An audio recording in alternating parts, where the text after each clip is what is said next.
The dust hung in the air like a curtain nobody wanted to pull back.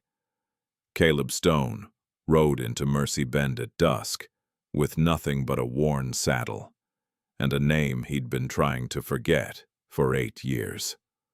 The town looked smaller than he remembered. Buildings sagging, paint peeling, the kind of place where hope had packed its bags long ago and never sent word. He wasn't here for nostalgia. He was here because of a letter. 3 lines, unsigned, shoved under his door 2 weeks back. They're selling her tomorrow. Mercy Bend, the old trading post. If you ever had a conscience, now's the time to prove it. Caleb had burned the letter. Then he'd saddled his horse. The trading post sat at the edge of town, half hidden by cottonwood trees that hadn't been trimmed in years. It wasn't officially a trading post anymore, hadn't been since the war ended. But some things didn't need signs to keep operating. Some things thrived in the shadows. He tied his horse to a post outside and listened. Voices, low and greasy, the kind of laughter that made your skin crawl. He pushed the door open. The room smelled like tobacco and sweat. A dozen men stood in a loose circle around a wooden platform that had been dragged to the center of the floor. Lanterns hung from the rafters, casting long shadows that moved like ghosts. On the platform, a woman knelt. Her hands were bound behind her back. Her ankles were tied together with frayed rope that bit into her skin. She wore a faded cotton dress that had once been blue, but was now the color of old bruises. Her hair hung loose around her face, obscuring her features. She wasn't looking at anyone. "Next one," the auctioneer said, a man with a gut that hung over his belt and a grin that showed too many teeth. Young, strong, good for field work, housework, whatever work you got in mind. Someone in the crowd chuckled. Caleb's hands tightened into fists. "Bidding starts at $20, the auctioneer continued. 20 for a girl who's got nowhere else to go and nobody to claim her." 15, someone called out. 15? Hell, boys, she's worth more than that just for the look of her. 16, 18. Caleb stepped forward, his boots loud on the wooden floor. The auctioneer glanced at him, annoyed. "You here to bid or just watch?" Caleb didn't answer. His eyes were fixed on the woman. She'd lifted her head slightly, just enough that he could see the side of her face. There was a scar there, a thin white line that ran from her temple to her jawbone. His heart stopped. He knew that scar. 8 years ago, he'd been the one to wrap the wound that made it. 25, Caleb said, his voice flat. The room went quiet. The auctioneer's grin widened. "Now we're talking. 25 from the stranger. Anyone want to go higher?" 30, someone said from the back. Caleb turned. A man in a long coat stood near the door, arms crossed. His face was hard, weathered, the kind of face that had seen too much and felt too little. 35, Caleb said. 40. 50. The man in the coat raised an eyebrow. "You got that kind of money, stranger?" Caleb pulled a folded wad of bills from his pocket and held it up. "I got enough." The auctioneer leaned forward, eyes gleaming. $50. That's a serious bid. Anyone else? Silence. "Sold." The auctioneer slapped the platform. "To the stranger with the heavy pockets." Caleb walked forward, handed over the money, and cut the ropes around the woman's wrists and ankles with a knife he kept at his belt. She flinched when the blade touched her skin, but she didn't pull away. "Can you stand?" he asked quietly. She nodded but didn't look at him. He helped her to her feet. She swayed slightly, and he caught her elbow to steady her. She pulled away immediately. "Don't," she whispered. Her voice was hoarse, like she hadn't spoken in days. "Don't touch me! I'm not—" Caleb started, but she turned away, wrapping her arms around herself. The auctioneer counted the bills, grinning. "Pleasure doing business." Caleb didn't respond. He guided the woman toward the door, careful not to touch her again. Outside, the air was cooler. She took a deep breath, then another, like she was trying to remember how to breathe. "My horse is over there," Caleb said, nodding toward the post. "I'll take you wherever you need to go." She didn't move. "Look, I'm not—" He hesitated. "I'm not going to hurt you." She turned then, and for the first time, she looked him full in the face. Her eyes were dark, shadowed, but sharp. She studied him like she was trying to place him. "I know you," she said slowly. Caleb's throat tightened. "No," he said. "You don't." "Yes, I do." Her voice was stronger now. "You're Caleb Stone." He didn't answer. She took a step closer, her gaze locked on his. "You were there, 8 years ago, at the farm." Caleb looked away. "You were there," she repeated, her voice rising. "When they came, when they burned it. You were there." "I tried to stop them," Caleb said quietly. "You didn't try hard enough." The words hung in the air between them like smoke. "My name is Anna," she said. "Anna Cartwright." Caleb closed his eyes. He'd hoped she wouldn't remember. He'd hoped 8 years would have been long enough for her to forget his face. But some things you don't forget. Some things follow you. Caleb led the horse down the main road, Anna walking a few paces behind him. She hadn't said anything since they left the trading post, and he hadn't pushed her. What was there to say? "I'm sorry your family died. I'm sorry I was too much of a coward to do more." Sorry didn't bring people back.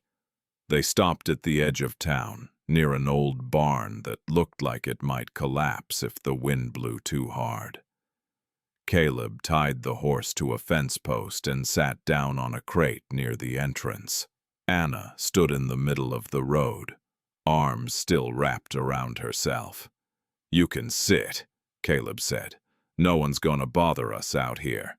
She didn't move. He sighed. "I didn't buy you to own you." "Then why did you buy me?" "Because—" He stopped. "Because I owed you."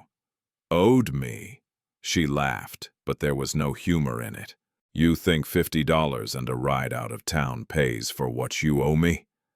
"No." "Then what?" Caleb looked down at his hands. "I was there that night, at your farm. I was riding with a man named Dalton, Sheriff Dalton. He told us we were there to collect a debt. Said your father owed money to the county. My father didn't owe anyone anything." "I know." Caleb's voice was tight. "I figured that out halfway through. But by the time I did, Dalton had already lit the torch."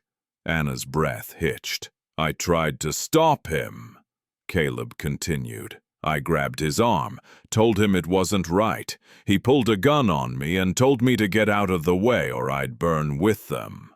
So you got out of the way." "Yes." Silence. Anna sat down on the ground, her back against the barn wall. She didn't look at him. "My mother died in that fire," she said. "My little brother, too." He was 6. Caleb's chest tightened. "I got out because I was outside feeding the horses," Anna continued. "I heard the screaming. I ran to the door, but the flames were too high. I couldn't." Her voice broke. "I couldn't get to them." Caleb wanted to say something, but his throat felt like it was full of sand. "And you," Anna said, turning to look at him now. You stood there and watched. Yes, you didn't do anything. I tried. You didn't do anything.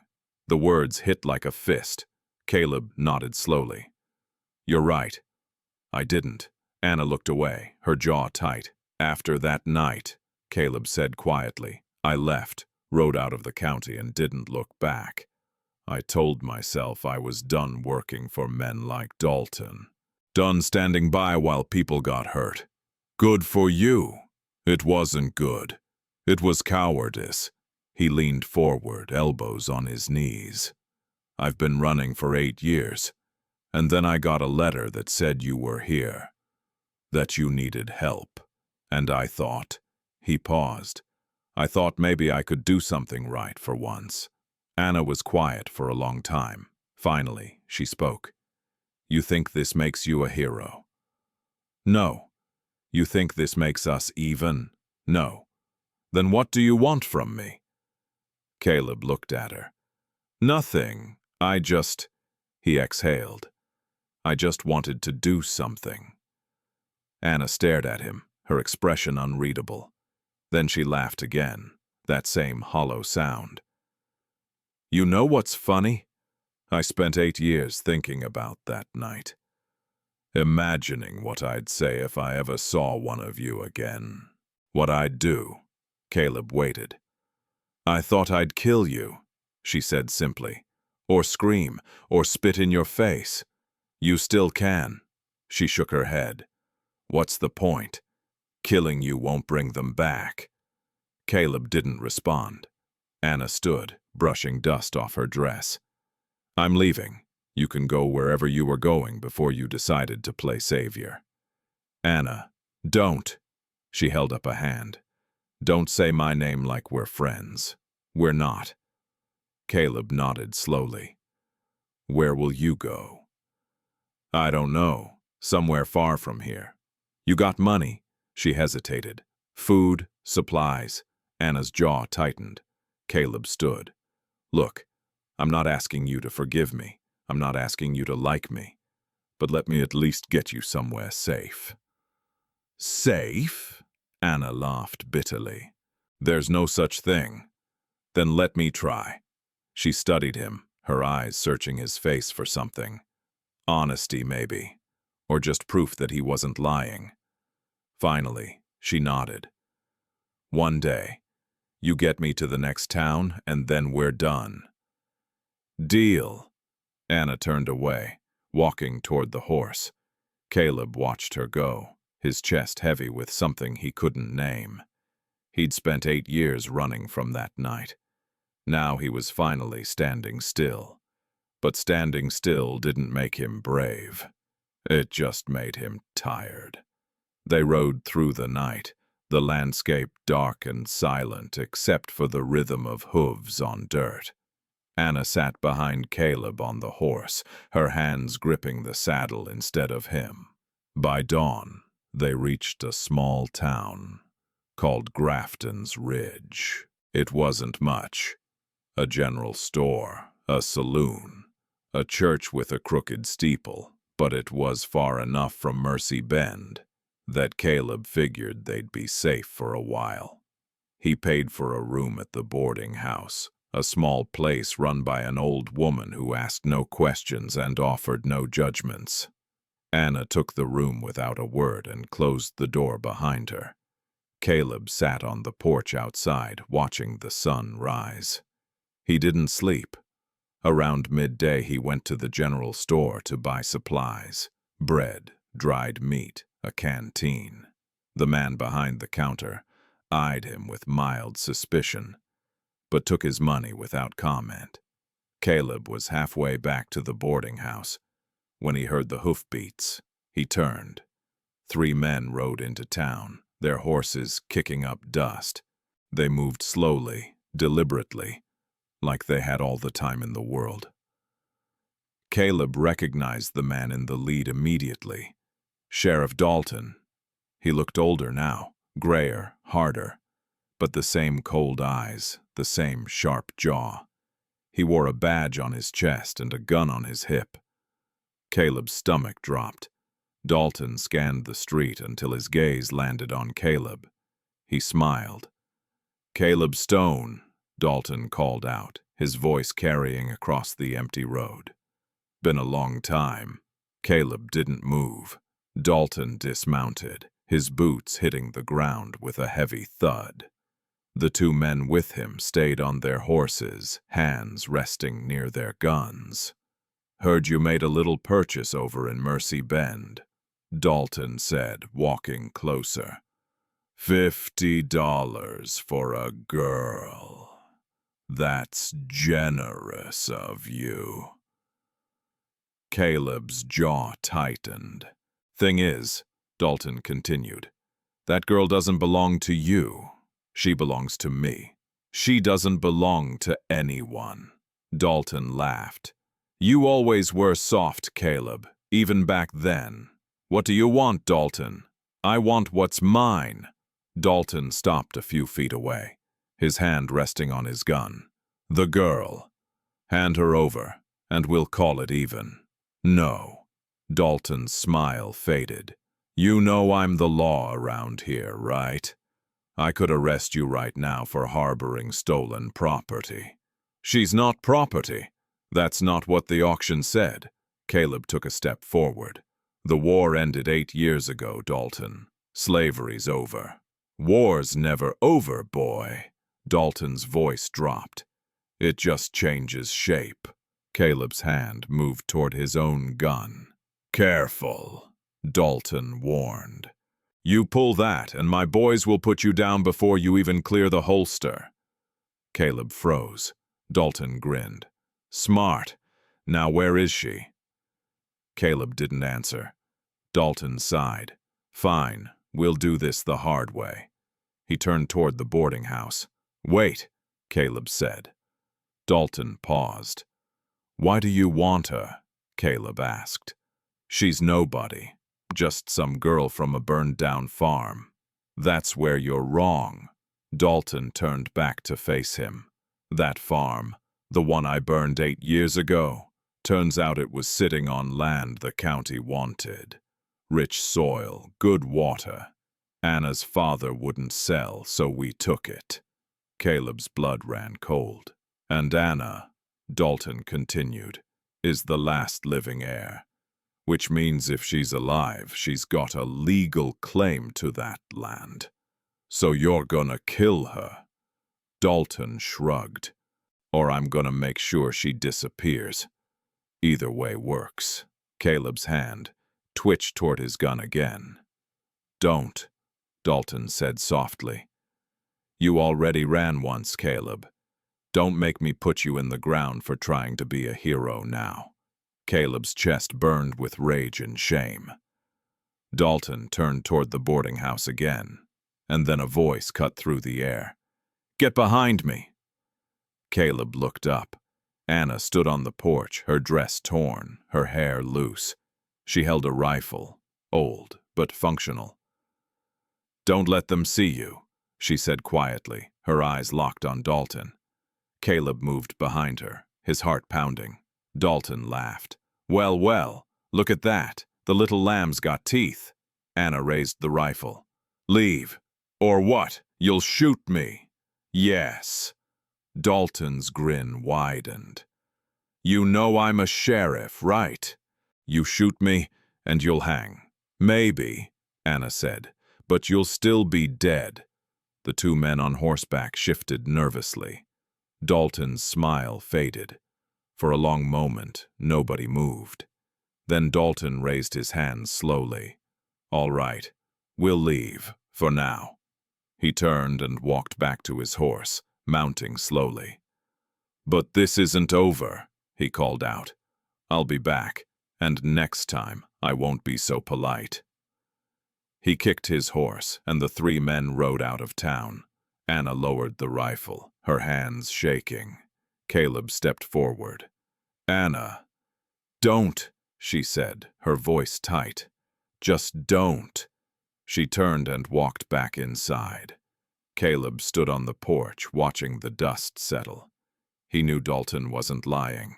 He'd be back, and next time there wouldn't be any talking. Night fell over Grafton's Ridge like a heavy blanket. Caleb sat on the steps of the boarding house, staring out at the empty street. His rifle rested across his knees. He hadn't moved in hours. The door creaked open behind him. Anna stepped out, a blanket wrapped around her shoulders. She didn't say anything, just sat down beside him. They sat in silence for a while. "You should sleep," Caleb said finally. "Can't. Why not?" "Because every time I close my eyes, I see them." Caleb didn't need to ask who. Anna pulled the blanket tighter. "My mother used to sing. Every night before bed, this old hymn about angels and rivers and peace." Caleb listened. "I can't remember the words anymore," Anna continued. "I try, but they're just gone." "I'm sorry. Stop saying that." Caleb nodded. Anna looked at him. "Why did you really come back? And don't say it's because you owed me. There's more to it than that." Caleb exhaled slowly. "Because I'm tired of running." "From what?" "From that night. From what I didn't do." He paused. "From who I was." Anna's gaze softened slightly. "I told myself for years that I was just following orders," Caleb said, "that I didn't know what Dalton was planning. But the truth is, I knew. I saw the way he looked at your father. I heard him talking about the land, and I didn't say anything." "Why not?" "Because I was scared." His voice cracked. "I was 20 years old, and I was scared of a man with a badge and a gun, and because of that people died." Anna was quiet for a long moment. "You think telling me this makes it better?" she asked finally. "No." "You think it changes anything?" "No." "Then why tell me?" Caleb looked at her. "Because you deserve to know the truth." Anna studied him, her expression unreadable. Then she reached into her pocket and pulled out something small. A wooden figurine, carved into the shape of a horse. "My brother made this," she said, holding it up. "The day before he died. He was always carving things.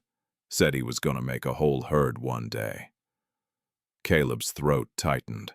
"I've carried this for 8 years," Anna said. "It's the only thing I have left of him." She turned it over in her hands, her fingers tracing the rough edges. "I used to think that if I just held on to it long enough, it would bring him back," she continued. "Like if I believed hard enough, I'd wake up and none of it would have happened." Caleb didn't respond. "But it doesn't work that way," Anna said softly. "They're gone, and no amount of holding on is going to change that." She looked at Caleb.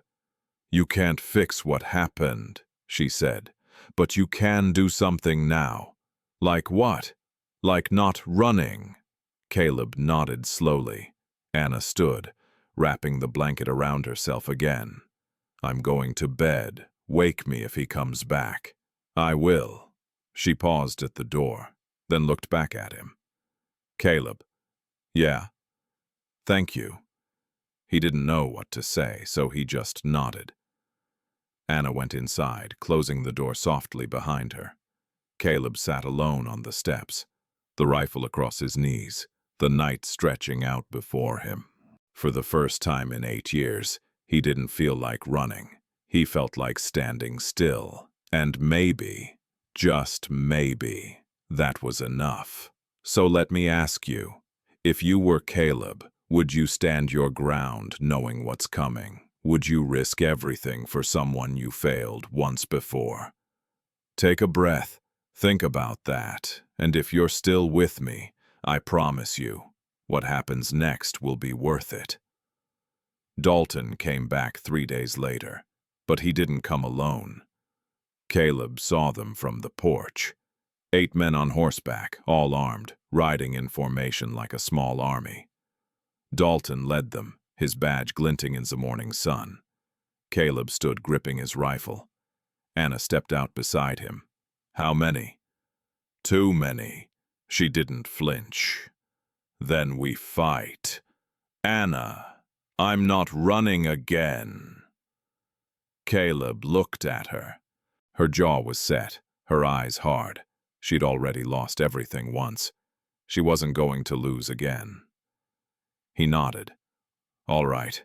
Dalton dismounted 20 yards away, his men forming a line behind him. Last chance, Caleb, Dalton called out. Hand her over, and you walk away. No. Dalton sighed. Then you die. He reached for his gun, and then a voice cut through the air. Hold it. Caleb turned. A group of men emerged from the buildings around the square. Ranch hands, shopkeepers, townspeople. Some held rifles, some held pitchforks. All of them looked like they'd had enough. An older man stepped forward, weathered and gray. Dalton, he said, I worked cattle with you 20 years ago. I watched you become a lawman, and I watched you become something else. Dalton's hand froze. You think we don't know what you did to the Cartwrights? The old man continued. You think we don't hear the stories? You burned that farm for land. You sold that girl into an auction 4 years after slavery ended. You're no lawman. You're a thief. Murmurs of agreement rippled through the crowd. Dalton's jaw tightened. You people don't know what you're talking about. We know enough. Another man stepped forward. The shopkeeper. Dalton, you leave now and we'll let you ride out. But if you draw that gun, we draw ours. Dalton looked around at the crowd. His men shifted nervously. Finally, he lowered his hand. This isn't over, he said, his voice cold. Yes, it is, the old man replied. Dalton mounted his horse slowly, his eyes locked on Caleb and Anna. You think this makes you safe? He called out. You think a bunch of shopkeepers and farmers are going to protect you forever? Caleb stepped forward. We don't need forever. We just need today. Dalton's face twisted with rage, but he turned his horse and rode out, his men following behind. The crowd watched until they disappeared over the ridge. Then slowly, people began to disperse, nodding at Caleb and Anna as they passed. The old man lingered. You need anything, you let us know. Thank you, Caleb said. The man nodded and walked away. Anna stood beside Caleb, her breath shaky. Is it really over? She asked. For now, she looked at him. And if he comes back, then we face him again. Anna smiled, small but real. We. Caleb nodded. We. 3 weeks passed. Dalton didn't return. Caleb and Anna stayed in Grafton's Ridge. Caleb took work at a nearby ranch, mending fences and tending livestock. Anna found work at the general store, sorting inventory and keeping books. They didn't talk much about the past. There wasn't much point. But every evening, they sat on the porch of the boarding house and watched the sun set. One night, Anna pulled out the wooden horse her brother had carved. I think I'm ready to let this go, she said. Caleb looked at her.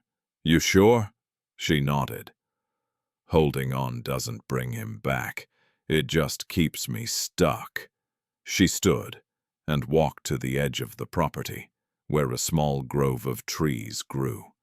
She knelt and dug a shallow hole with her hands, then placed the wooden horse inside. She covered it with dirt and sat back, her hands resting on her knees. Caleb joined her. I don't know if I'll ever forgive you, Anna said quietly. I don't expect you to. But I think I can live with you. Caleb smiled. That's enough. Anna looked at him, and for the first time since they'd met, her expression softened. Not forgiveness. Not yet. But something close. They sat there together, beneath the cottonwoods as the sky turned gold and the night crept in. Years later, people in Grafton's Ridge would tell the story of the woman who faced down a sheriff with a rifle and the man who finally stopped running. They'd say it was about justice, or redemption, or courage, but really, it was about two people who decided that the past didn't have to define them. That, sometimes, standing still was braver than running, and that, even in the dust and the heat and the shadows, there was still room for something like grace. The sun dipped lower. Dust rose around their feet. Caleb looked at Anna. She looked back. And for the first time in 8 years, he felt like he could breathe.